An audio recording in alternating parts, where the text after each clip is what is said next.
Principal do relógio. Se não tiver isso daqui, não funciona.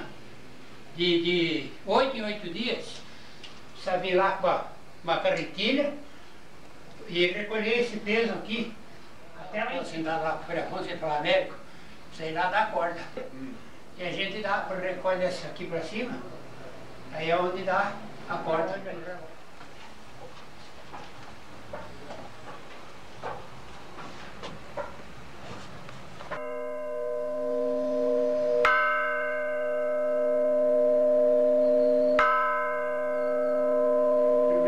Virava tudo.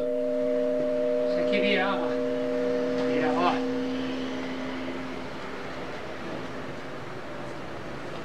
Lá debaixo a gente puxava, tá vendo a corda movimentando? Lá debaixo a gente puxava isso aqui, então ele...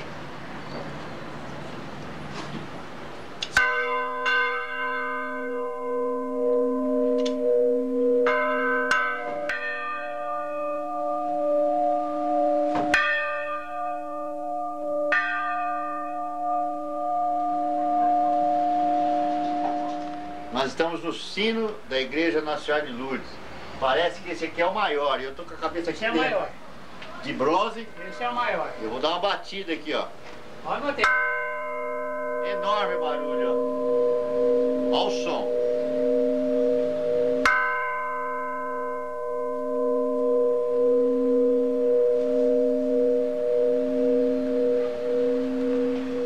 Foi? Beleza. Vira, a gente nem vê elas virar, mas elas estão virando. Tá virando. Tá virando. É que quando foi feito, hoje em dia, não, esses vidros aí não dá nem para quebrar, porque não existe mais esses vidros. É mesmo por esse pinhal.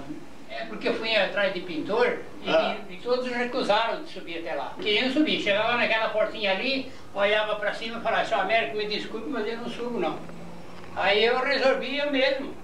O Frei Vacilo ainda ficou bravo comigo, deu subir lá, tudo. Falei, não, eu vou lá, 80 anos. E aí eu subi lá, fiquei tranquilo. Olhava para baixo, disse que dá tontura, para mim não deu. Olhava para tudo quanto é lado, você vê a cidade inteira dali da tontura. Um dia inteiro. Saí daqui com a camisa que eu estava com ela, precisei jogar fora porque estava ventando. E quando eu fazia assim com o rolinho e o pincel na cruz, a tinta vinha. Quando não tem, hoje está calmo, mas tem dia que está. Agora aqui, não sei, calcularam 27 metros, mas eu acho muito pouco. Muito mais.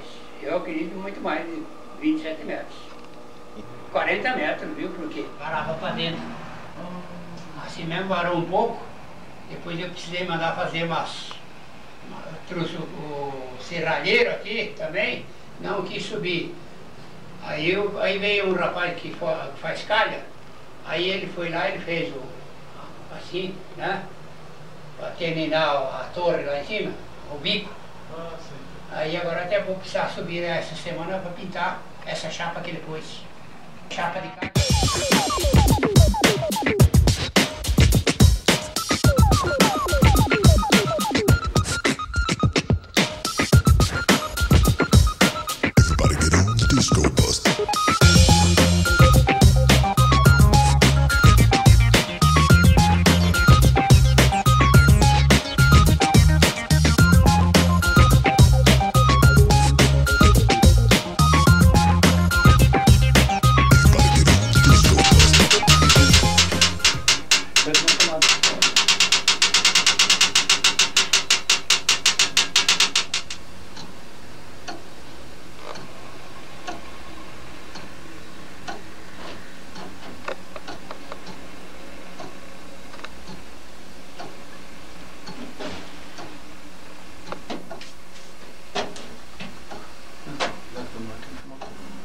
Frei Afonso Maria Lorenzon, 82 anos.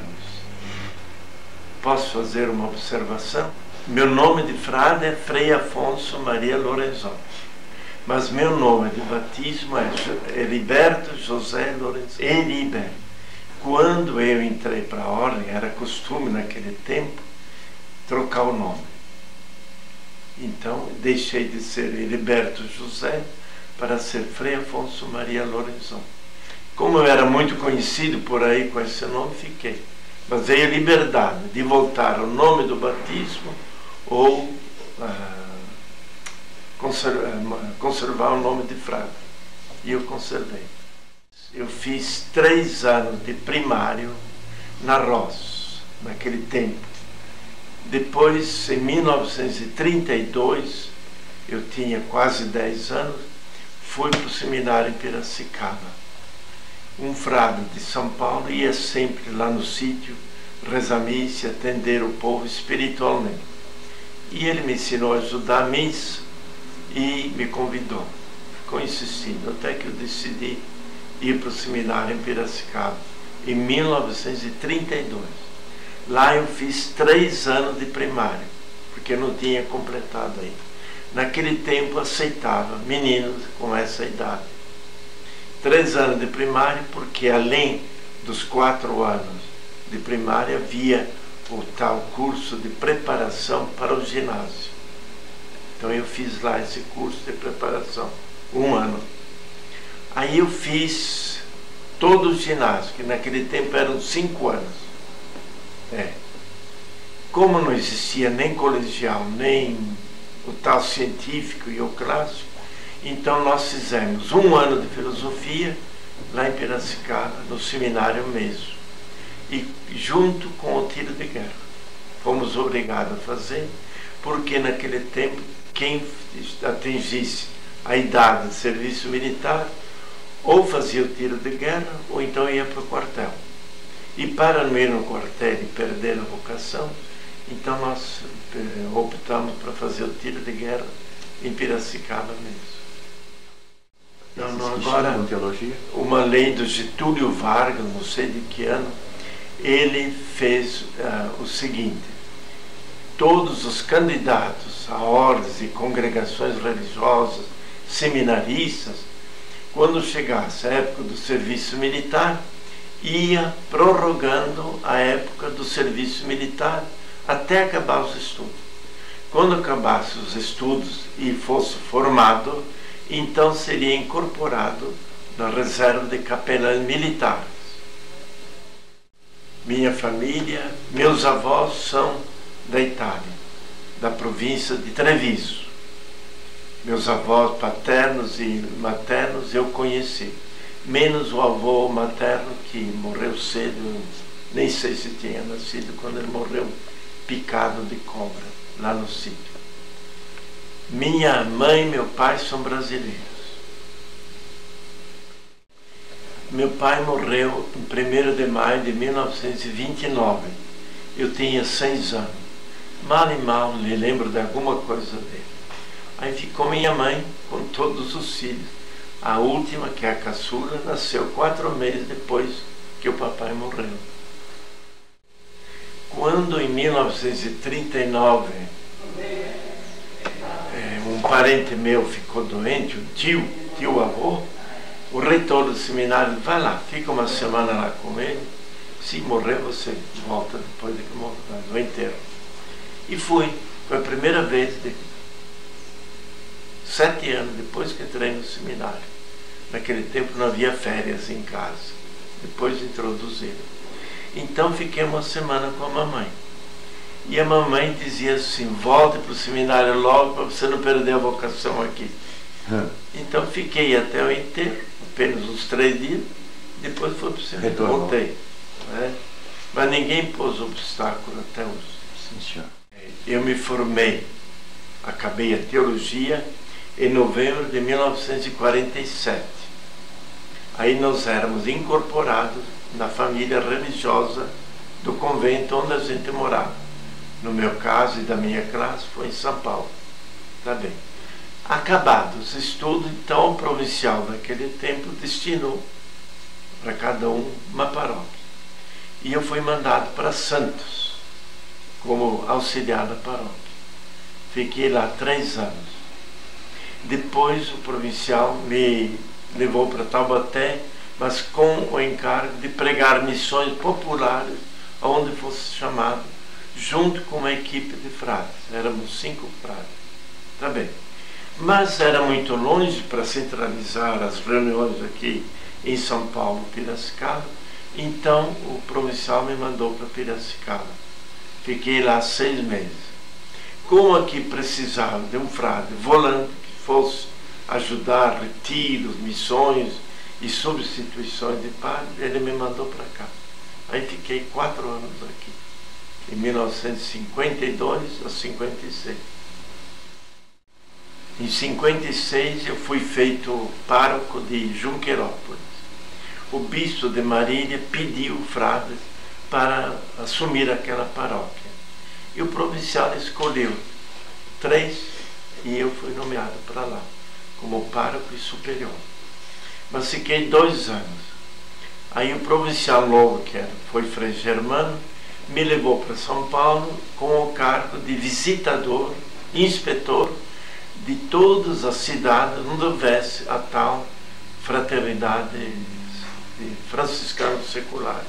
Seriam aquilo que antigamente chamava de Ordem Terceira Franciscana. Então eu perambulei por todo o estado, visitando, inspecionando, reunindo essas fraternidades durante 2 anos. Aí entrou outro provincial, foi eleito Frei Mansueto. E ele já me conhecia, que trabalhei junto com ele em Santos, e ele me mandou para Santos como pároco e superior. Eu era o mais novo e os outros padres eram mais velhos do que eu. Esses 2 anos em Junquerópolis eu precisei parar lá, porque era superior e pároco, não podia ir para lugar nenhum, né? A não ser por ali, nas reuniões com o bispo, etc. Né? Em Santos fiquei 3 anos, e Penápolis 6 anos, mas sempre fixo. Aí já não perambulava para cá e para lá. Não era possível também. Né?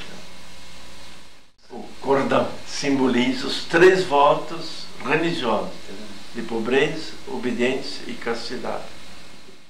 Agora é livre, não é mais obrigatório, não é? Mas eu gosto de usar. Mas por causa da perna que vou para cá, para lá, fazer fisioterapia e para não me incomodar, eu prefiro ficar assim. Mas há momentos que eu vou de batina, de hábito, na igreja, para uma reunião, para uma missa, não é? Senão habitualmente fico assim. Quando eu vim aqui em 81, eu era muito chamado para atender confissões, fazer palestras no TLC. Naquele tempo não tinha o mini TLC, só TLC. Mas ajudava confissões e uma vez ou outra palestras para os cursivos. Só. Tenho missa todo dia, uma missa, geralmente à noite. Aos domingos celebro 2 missas, às 10 e às 18 horas. E atendo confissão do povo que procura ele. Eu tenho 2 plantões por semana de confissão. Quinta e sábado. Das 8 às 11 e das 2 às 5. Às 6h30 da tarde, depois do jantar, se houver confissões, eu estou lá, atendo. Mas é muito pouco, muito raro. Bom, Boche tem aqui o jogo. Isso. Depois vocês vão filmar lá fora. Bom, mas é para uma turma de idosos aqui, vizinhos, amigos dos frades, que joga aí no fim de semana. É tudo aqui, a par com a Rua Cardoso. É. Do lado de cá é um pomar de laranja e uma pequena horta. Aqui. É. Mas quem cuida é um empregado. Nós temos um empregado que cuida de toda essa parte da horta e do pomar. Aqui em Botucatu nós somos 4 frades. 3 são sacerdotes e 1 é apenas frade. É esse que está aí na portaria que atendeu vocês. Esse não quis ser padre. Ele optou para ser frade, mas sem se ordenar. Como frades somos todos iguais. Moramos na mesma casa, temos a mesma comida, menos direitos, menos deveres. Sim, sim, não há diferença nenhuma. Só que aquele que não optou para ser padre não reza a missa, não atende a confissão. Ele pode distribuir a comunhão se for chamado, não é? Eles são feitos mais para o serviço da portaria, da sacristia, da cozinha. Antigamente havia muito frade cozinheiro. Agora eles estão mais no trabalho pastoral.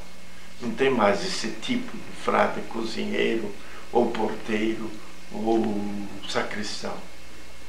Esse nosso aqui veio aqui como porteiro, né? A sacristão já é uma pessoa de fora, né? Os estudos é que são diferentes, porque nós padres tivemos que estudar toda a teologia, 4 anos.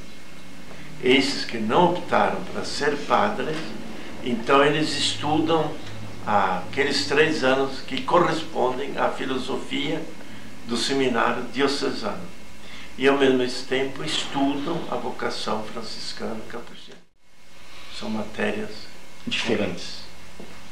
Só eles que têm. Mas referente à minha pessoa? Não, ou em geral? Em geral.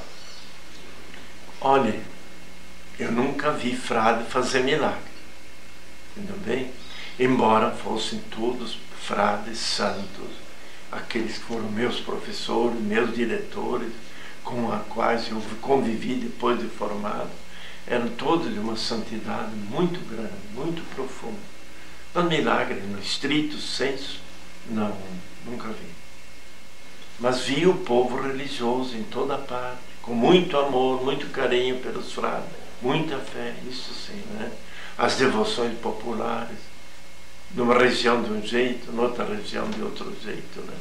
Num lugar um santo, outro lugar de outro santo, ou Nossa Senhora, né? E os frades sempre procuraram cultivar essa religiosidade popular.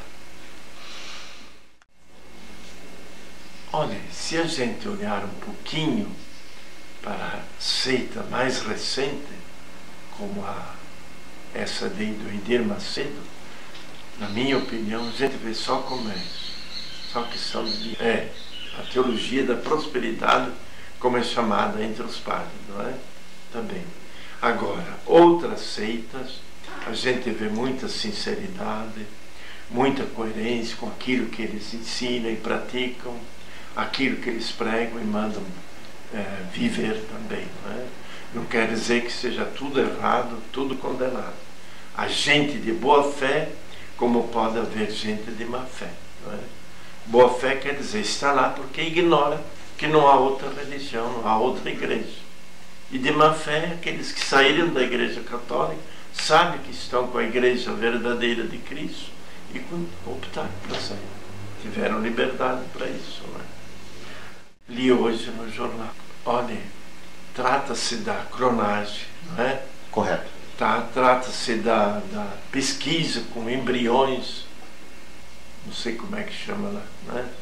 Para fins de saúde, de curar doenças. Agora, a questão é que se vai provocar essa célula, buscar essa célula em embriões, em fetos, aí já é condenado, porque a partir do momento da concepção já é um ser humano. Aí que a igreja se bate. Se é um ser humano, não pode ser banido, liquidado ou matado. Né? É nisso aí que o Papa se baseou para conclamar os italianos a não votar a favor da lei, dessa clonagem aí, né? Precisa estudar melhor tudo isso, viu? Em 1984 eu fui à Itália, à Europa, e naquele tempo os frades que na nossa província em São Paulo tivesse feito 25 anos de padre ou de frade, ou 50 de frade ou de padre, podia pedir uma viagem. Então eu pedi para ir à Europa. Então visitei primeiramente Lisboa, onde havia 2 capuchinhos que moraram aqui conosco, São Paulo, Piracicaba, e foram nossos professores ou diretores no tempo de estudo. Fui a Fátima, fiz questão de ir a Fátima para visitar lá o lugar onde Nossa Senhora apareceu e assim satisfazer minha devoção. Depois na Espanha, um pouquinho lá no centro com os frades capuchinhos de Madrid, só. Na França, ficamos lá com os frades 2 dias, em Paris, muito pouco. Aí fomos para Lourdes, em Lourdes ficamos um sábado e um domingo. Aí fomos para a Itália e ficamos lá praticamente 1 mês e tanto. Visitamos Assis, Trento, de onde nossos frades antigos vieram para cá. E em Roma ficamos ali 1 semana, visitando tudo aqui. Então tivemos uma audiência geral, e lá ouvimos o Papa falar e dar a bênção, né? Mas de lá nós fomos a Pádua, no túmulo de São Leopoldo, Mandique, um santo capuchinho, e Santo Antônio, que são vizinhos lá. Depois de Roma nós fomos até San Giovanni Rotondo, onde está outro santo capuchinho, Frei Pio, São Pio, que rezei missa lá no túmulo 2 vezes, em 2 dias. Quando completei 2 meses de viagem, voltei. Nós éramos 3 que o provincial liberou para essa viagem.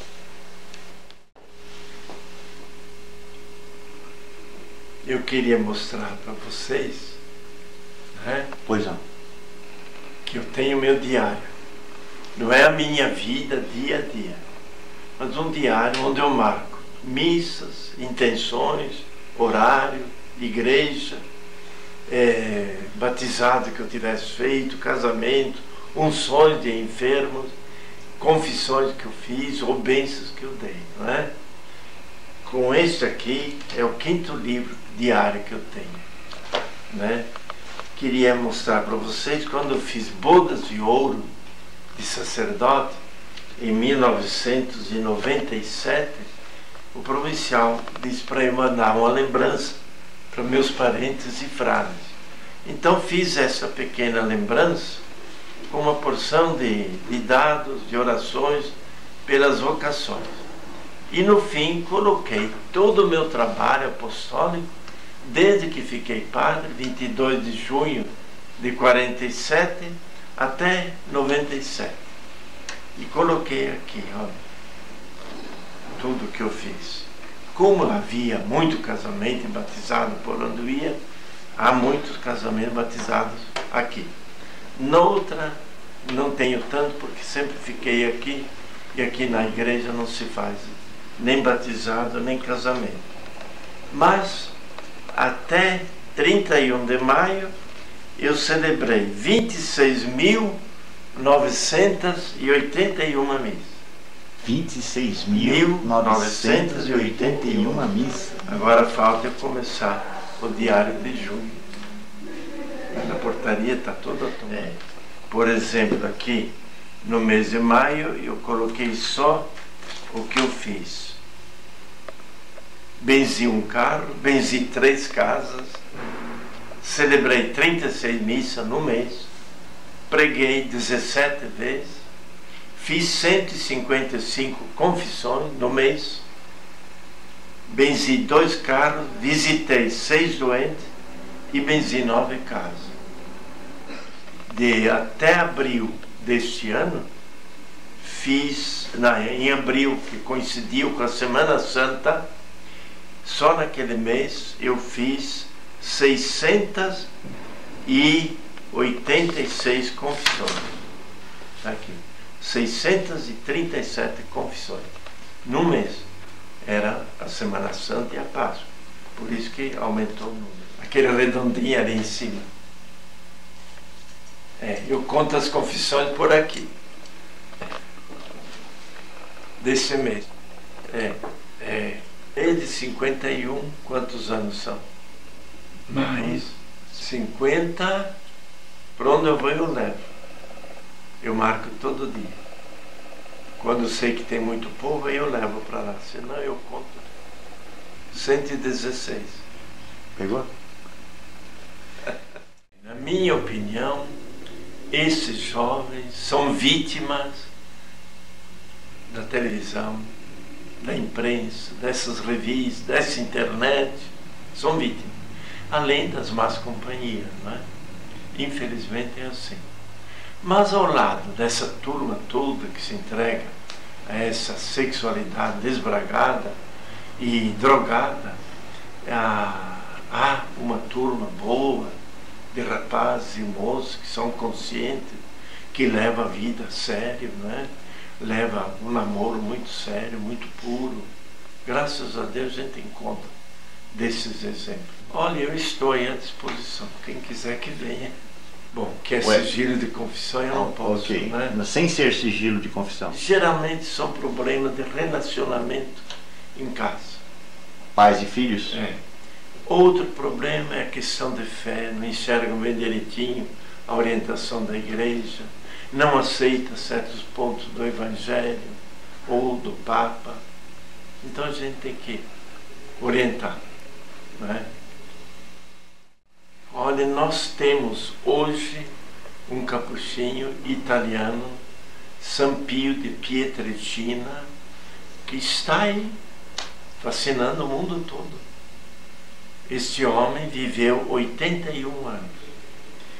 Viveu 50 e tantos anos de padre, mas foi predestinado desde criança, predestinado por Deus a uma santidade incomum. Desde criança ele se sentiu atraído para a oração, para a vida religiosa, para a vida sacerdotal. Ele já era padre em 1918, lá na cidade de São Giovanni Rotondo. Rezando depois da missa, recebeu a chaga de Cristo nas mãos, nos pés e no lado, que ele pediu, pelo amor de Deus, a Cristo que tirasse, porque ele iria sofrer demais, não pelo sofrimento físico, pela dor, mas pela exploração do povo, pela igreja que não aceitava muito bem certas coisas, na santidade desse ou daquele indivíduo, né? Coisa do tempo. Tá bem. E hoje, muito, em todo o mundo, sobretudo na Itália, ele criou os tais grupos de oração. Ele teve o poder de milagre durante a vida. Ele teve o poder da bilocação. Teve o poder de ler a consciência da pessoa quando a pessoa não lembrava os pecados, ou quando a pessoa queria encobrir os pecados. Ele mesmo dizia os pecados que a pessoa tinha feito naquela ocasião, em tal lugar, assim, assim. Né? O Papa que morreu, João Paulo II, ele mesmo esteve lá 3 vezes com esse frade, enquanto vivia. 2 vezes enquanto vivia. Quando ele ficou padre, em 1946, foi estudar em Roma, e numas dias de férias ele foi lá. E se confessou com esse frade, ajudou a missa dele. O superior daquele convento, quando eu fui lá em 84, me disse que o Frei Pio profetizou que aquele padre seria papa um dia. E foi papa, foi eleito papa. E que iria sofrer muito. E sofreu de fato muito. Aquele atentado e tudo. Essa igreja, esse mundo contra ele, não é? Tá bem. E este santo construiu, com tudo que o povo do mundo inteiro dava para ele em esmola, construiu um grande hospital lá naquela cidadinha, para mais de 1000 leitos, para tudo que é especialidade, num lugar abandonado, mas que é procurado pelo mundo inteiro para curar-se. Ele queria que o hospital fosse um lugar de oração e de caridade, e queria que a medicina progredisse. É o melhor hospital que tem na Itália e também no mundo. Nós temos na província de São Paulo um frade destacado só para pastoral vocacional. Há uma equipe de 4, 5 frades que percorrem paróquias onde são chamados para aquela pregação chamada de missões populares. E ali aparece sempre um outro jovem ou uma outra moça que pede para entrar na ordem franciscana. Se é moça, encaminha para as franciscanas, que tem um convento e a fundação em Campina. Se é para nós, então ele é convidado para uns encontros vocacionais, que geralmente são feitos em Piracicaba, naquele nosso seminário. Os que aparecem aqui, a gente encaminha primeiro para o encontro vocacional, se ele quer ser frade, não é? Vai fazer encontro, ele será instruído, preparado, selecionado. Se for aprovado, então ele vai fazer 6 meses, chamado de aspirantado, numa de nossas casas, num de nossos conventos.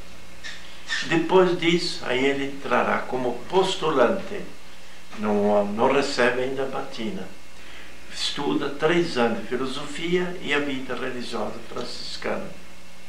Depois, se ele for aprovado, aí tem 1 ano só de estudo da própria vocação. É chamado noviciado. Aí recebe o hábito abado. Este ano ele foi aprovado, aí ele é admitido na ordem de um modo provisório. É a tal profissão chamada simples. É por 3 anos que pode ser renovado.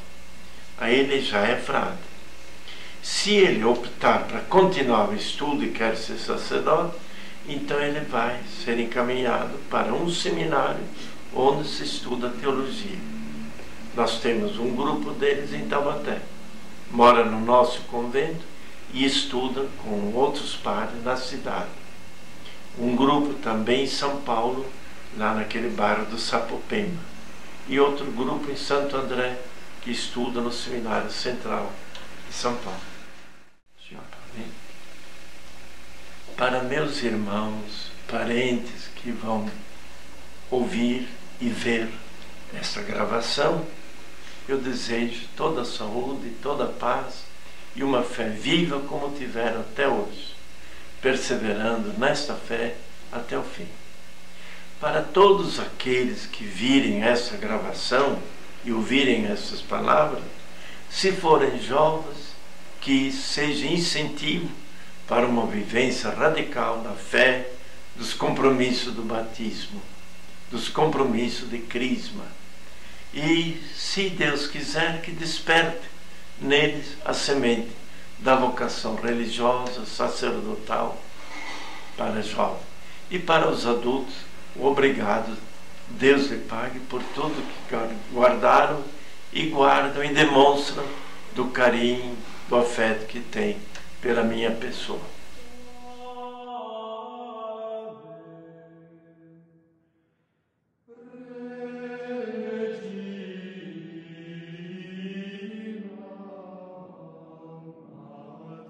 Misericordia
pintor italiano chamado Pietro Gentili, junto com o irmão dele, Ubaldo Gentili, em 1942. Em 1993 houve uma pequena restauração. Agora está precisando de uma reforma maior por fora e por dentro. Por fora já está tudo terminado. Agora vamos começar por dentro. Um retoque de toda a pintura.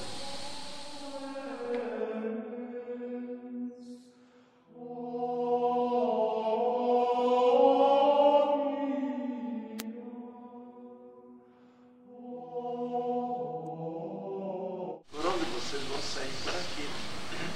Então, em teste,